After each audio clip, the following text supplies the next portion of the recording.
The number is not a promotion, it is a receipt. That is the important thing about 007 First Light.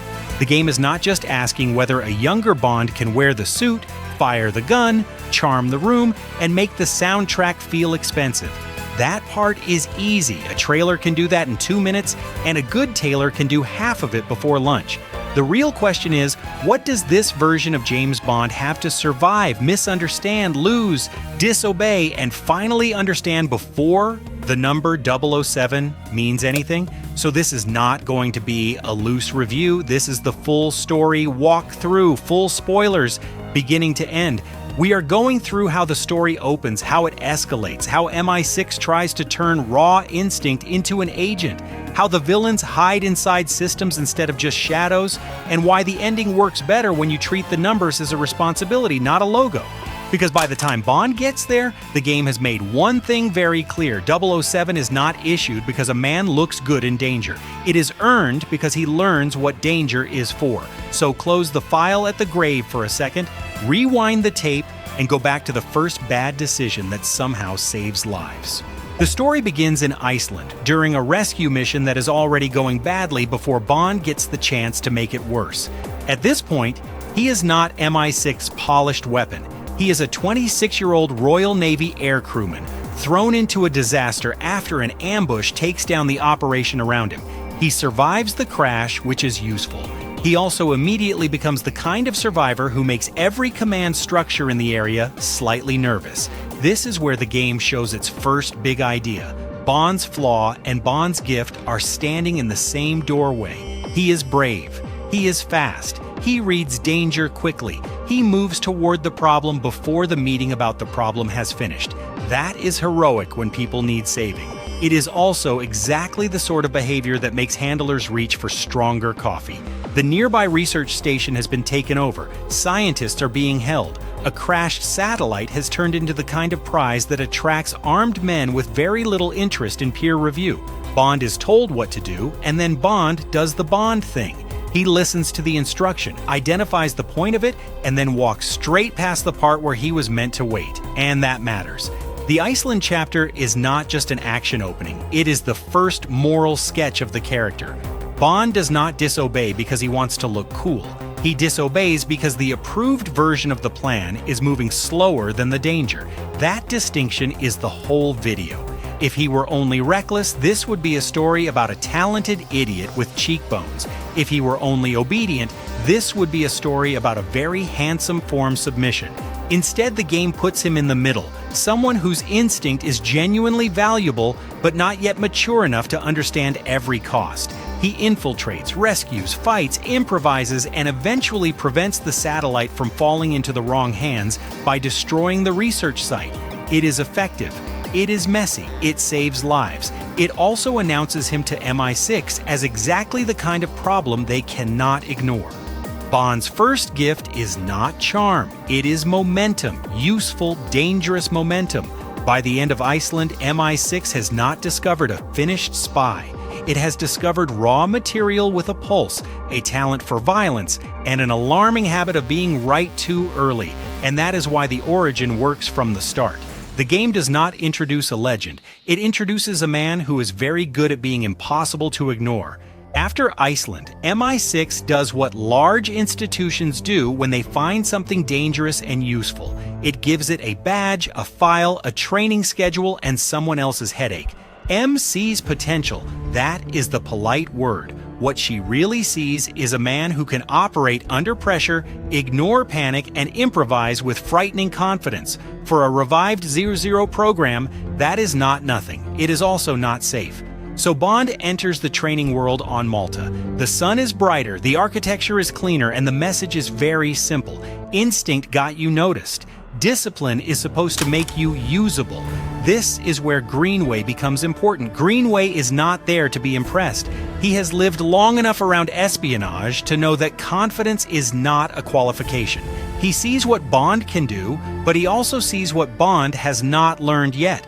Bond can move. Bond can fight. Bond can charm. Bond can survive. Lovely. So can a grenade. Briefly. The training sequence works because it is not only teaching the player systems, it is teaching the audience the central argument. Bond is entering a machine that wants procedure, hierarchy, evaluation, and control. Bond is entering that machine with the energy of a man who thinks every locked door is a personal question. MI6 thinks it is recruiting an agent. It is also adopting a workplace hazard with cheekbones. Q and Moneypenny help make this world feel like more than a checklist of references.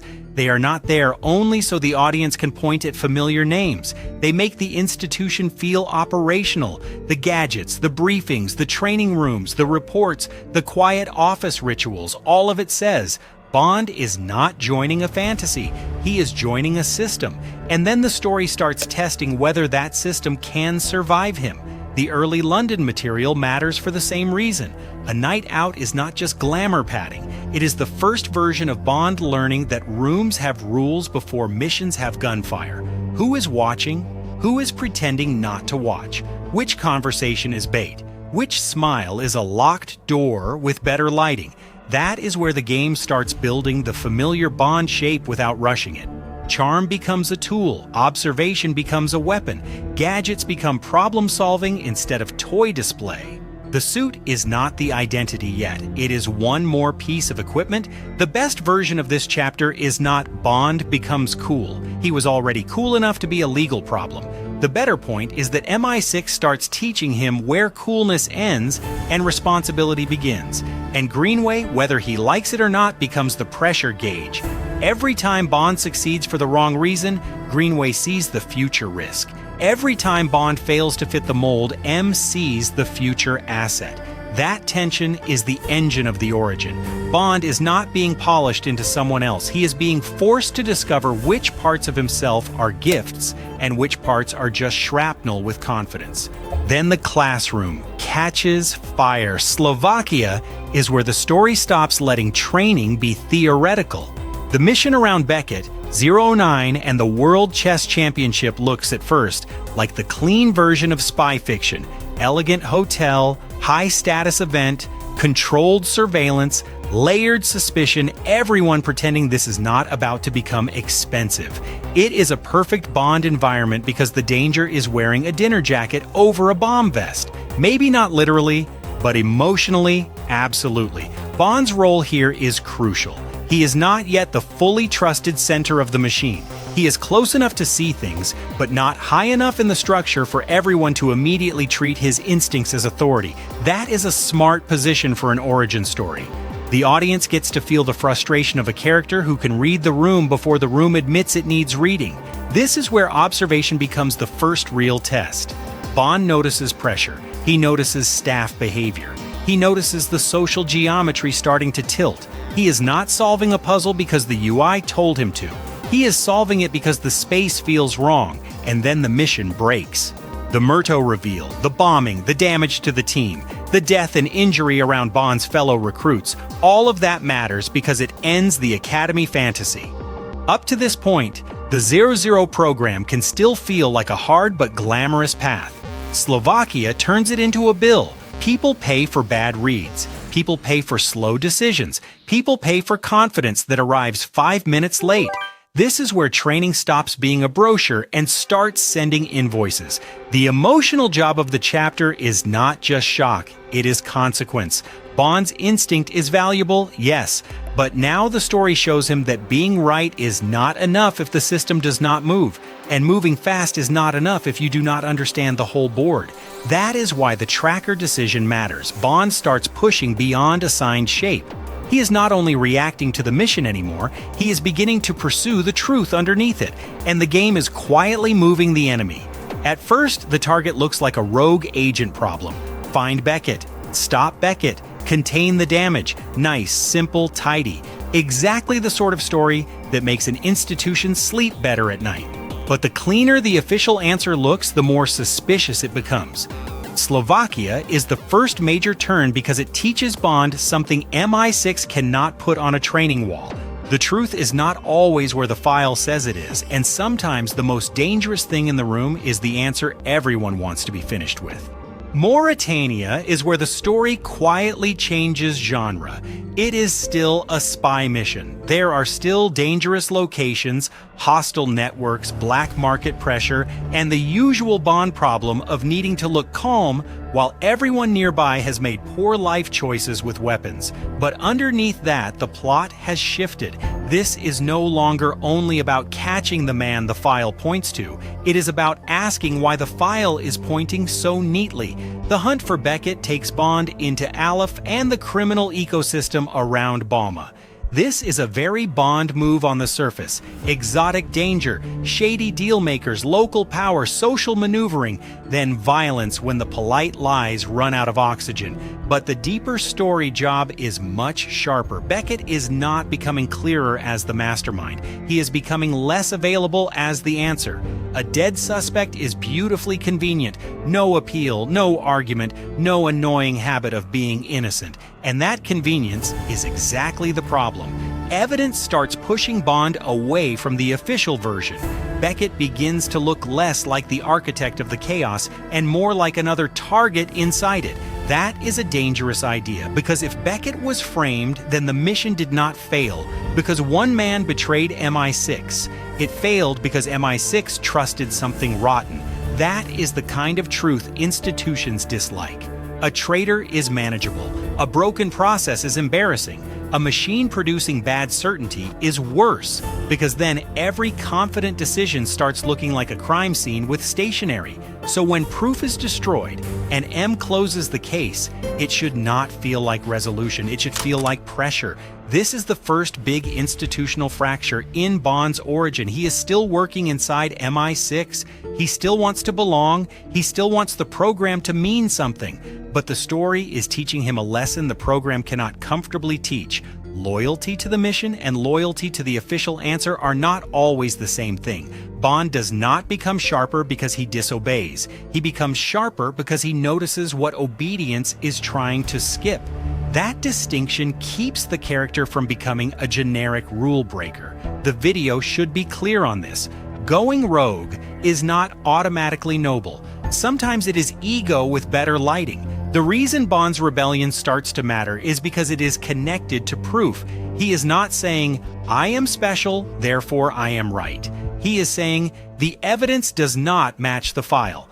That is a very different sentence, and the whole origin depends on it. Mauritania gives the story its moral engine. From here on, Bond is not just trying to win missions, he is trying to find the truth inside missions that powerful people would prefer to finish quickly, which is inconvenient for everyone. Naturally, that means he is starting to become useful. Kensington brings the story back into the polished world, which is exactly why it feels dangerous. This is not the chaos of a research site or the open pressure of a black market hub. This is elite danger, clean floors, expensive lighting, careful smiles, and people who can say something murderous while holding a glass correctly.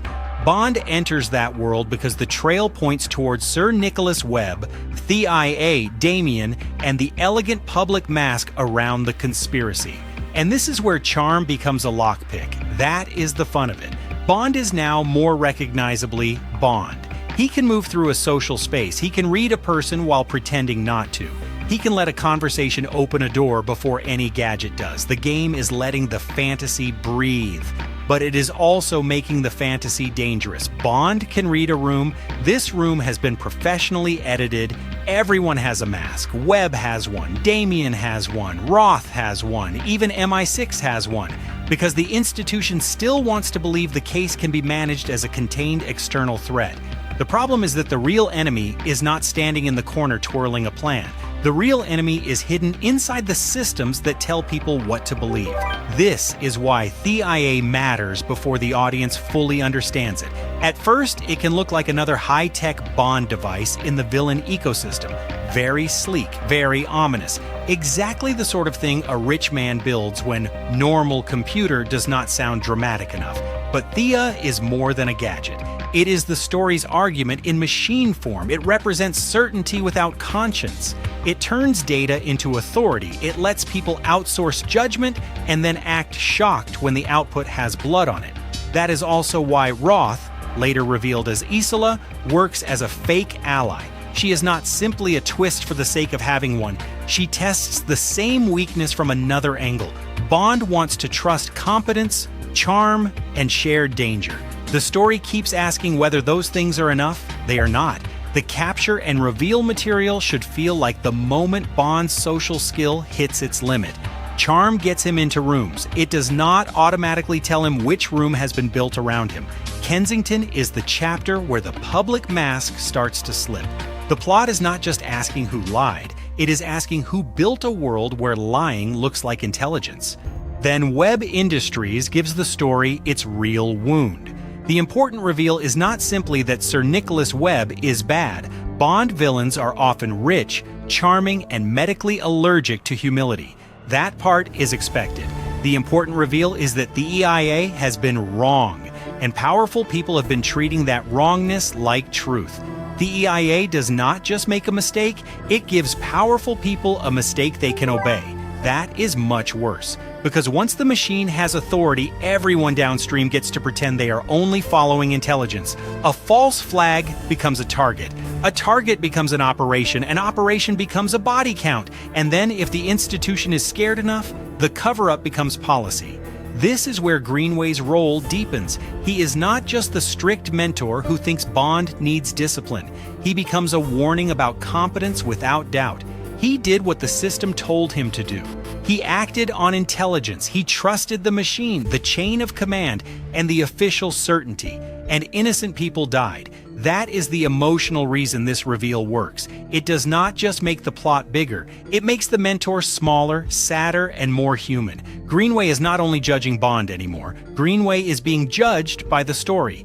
A machine made the accusation, humans made it lethal, and then everyone called it procedure. That line is the whole conspiracy. Webb's villainy is not only that he hides secrets, it is that he understands how much people want certainty. If you can control the system that produces the official answer, you do not need to win every argument. You just need everyone else to treat your answer as reality. That is what Bond is up against now. Not a single rogue agent, not just Damien as the physical threat, not even Webb as the public architect. He is up against a machine-backed lie that has taught institutions to confuse confidence with truth. And this is where Bond's need becomes crystal clear. He does not need to become less reckless by becoming more obedient.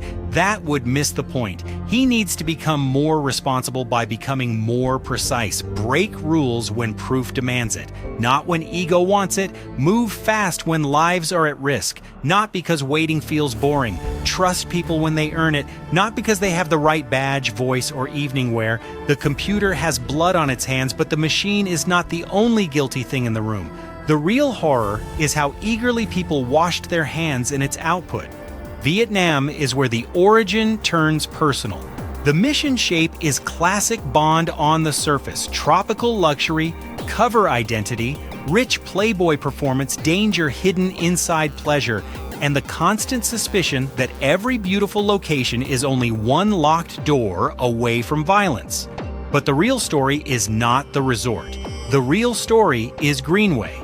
By now, Bond has learned enough to perform the role. He can charm, he can improvise, he can use gadgets, read social pressure, and survive chaos with the sort of confidence that makes insurance companies whisper.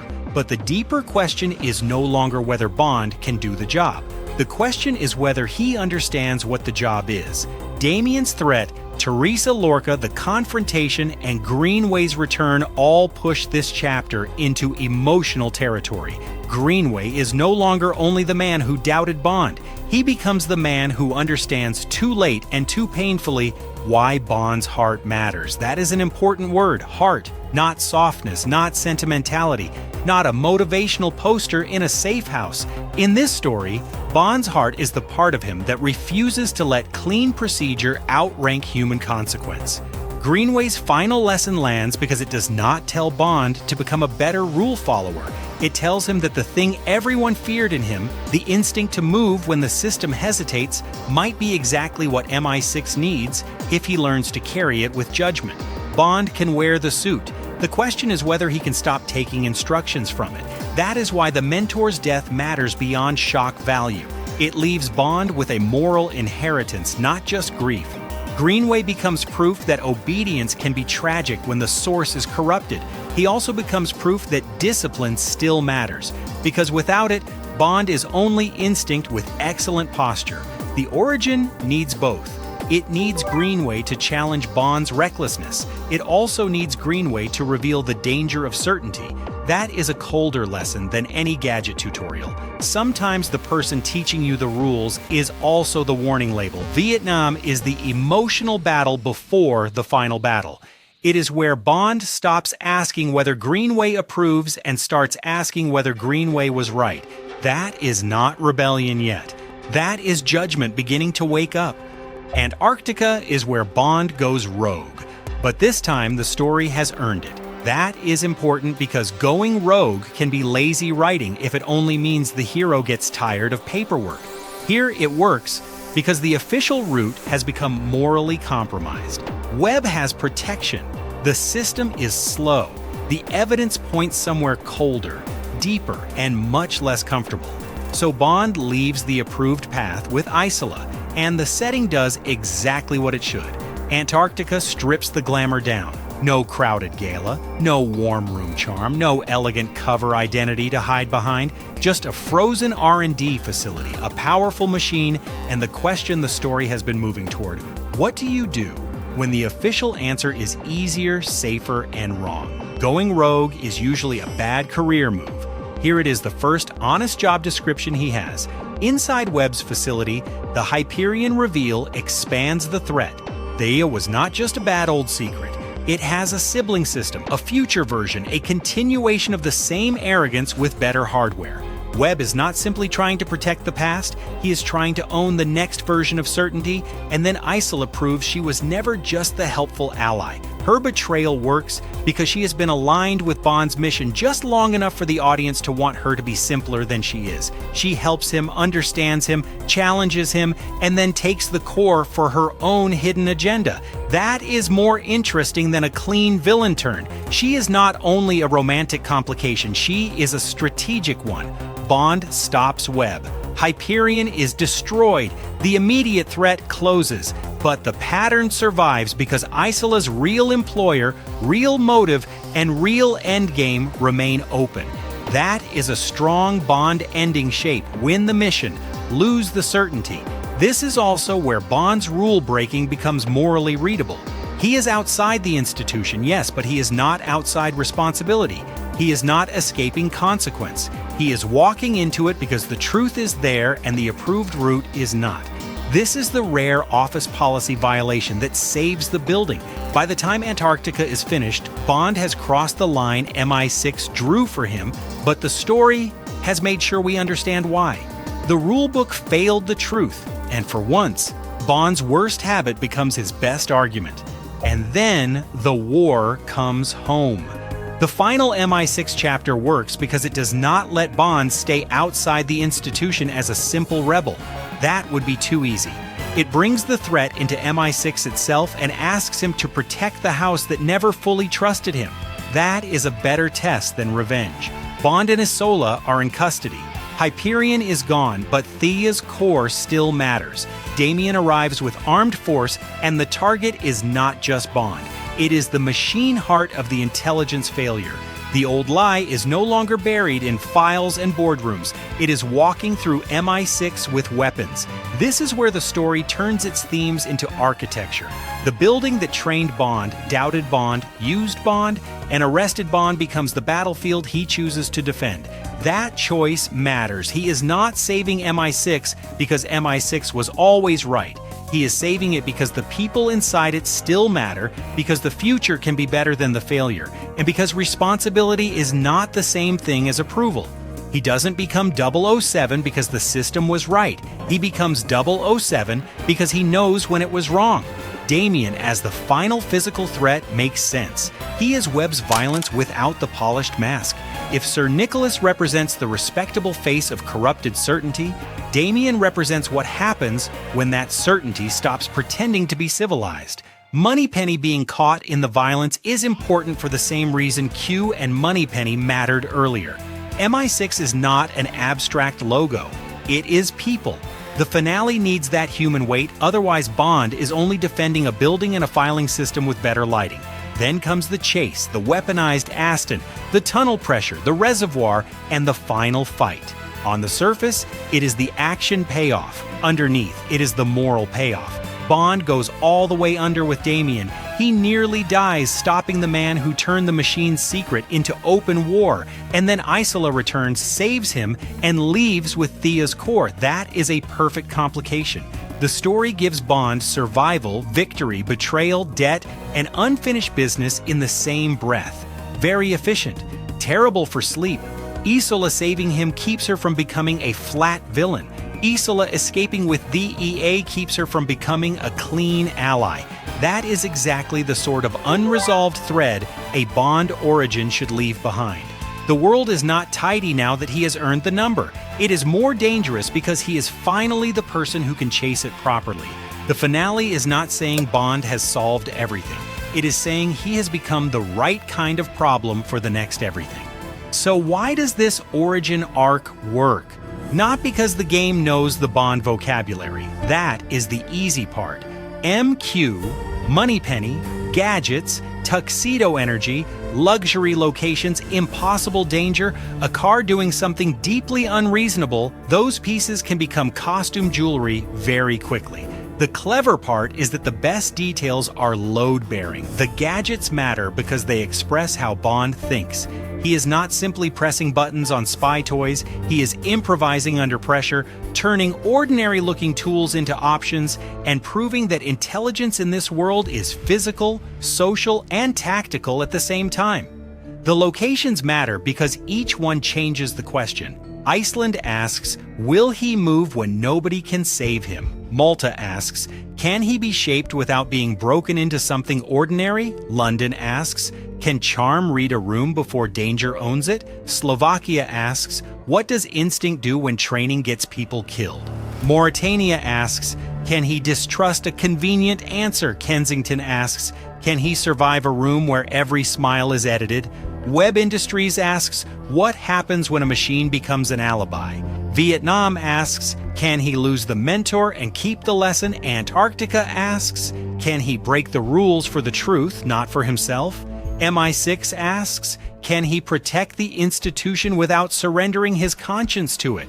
That is a real arc ladder, not just bigger set pieces, better questions. The Truby-style shape is strong because Bond's weakness and need are not opposites. His weakness is not that he has instinct, his weakness is that instinct starts out faster than judgment. His need is not to kill that instinct, his need is to discipline it with proof, consequence, and moral clarity. That is why the ending lands. If Bond had simply become obedient, the story would betray itself. If Bond had simply stayed reckless, the number would feel like a reward for bad management. Instead, the game threads the needle. Bond earns 007 because he learns when to move outside the system without becoming careless about the cost. That is also why Greenway is so important. Greenway is not just a mentor, he is a mirror with damage on it. He shows Bond what skill looks like when it serves certainty too easily. His final validation is not, you were right all along. It is more painful than that. It is the recognition that the thing MI6 feared in Bond might be the thing that saves MI6, but only if Bond carries it better than Greenway carried his own orders. That is the heart of the origin. The suit, the gadgets, the confidence, those are the surface. The real origin is judgment under pressure, and the game understands something useful about canon. References only feel natural when they arrive as consequences. Q works because Bond needs tools. Moneypenny works because MI6 needs a human texture beyond command. M works because Bond needs an institution to push against and eventually protect. The DUR program works because the story makes it dangerous, political, and costly. The number works because it arrives after loss. Canon can become a museum very quickly. Here, the best details are not behind glass. They are wired into the floor. That is why 007 First Light is more interesting as a story walkthrough than as a checklist of Bond stuff. It is not just saying, look, we have the ingredients. It is showing the recipe under stress, and by the end, Bond is not fully the myth yet. Good, he should not be. This is First Light, not High Noon. The point is not that the finished legend has arrived. The point is that the shape finally makes sense. The number has a person behind it now, and unfortunately, for everyone with a secret, the grave scene gives the story its final shape. Greenway is gone, but the lesson stays. M clears Bond, the Zero program continues, and Bond is offered a number that could turn all of this into a clean, institutional ending. But he asks for 007, not because it sounds better on a poster, because he was the 7th recruit. Because the number carries the path, the loss, the failures, the proof, and the promise. It is not branding. It is memory with clearance. That is the smartest emotional move in the ending. The number does not erase the mess, it records it. Case closed. Not because every danger is gone, but because this version of Bond finally knows what the number means. Isola is still out there. THEIA's core is still out there. There is an unseen hand somewhere behind the next file. The world has not become safer just because Bond has a cleaner title, but the origin is complete. Bond started as instinct without enough judgment. He ends as judgment that still has the courage to move. That is the difference. That is why the arc works, and that is why the number feels earned. The game does not make him Bond by handing him the iconography. It makes the iconography wait until he can carry it. Drop the clue you noticed, subscribe for the next case file, because this case is closed, the next one is already moving.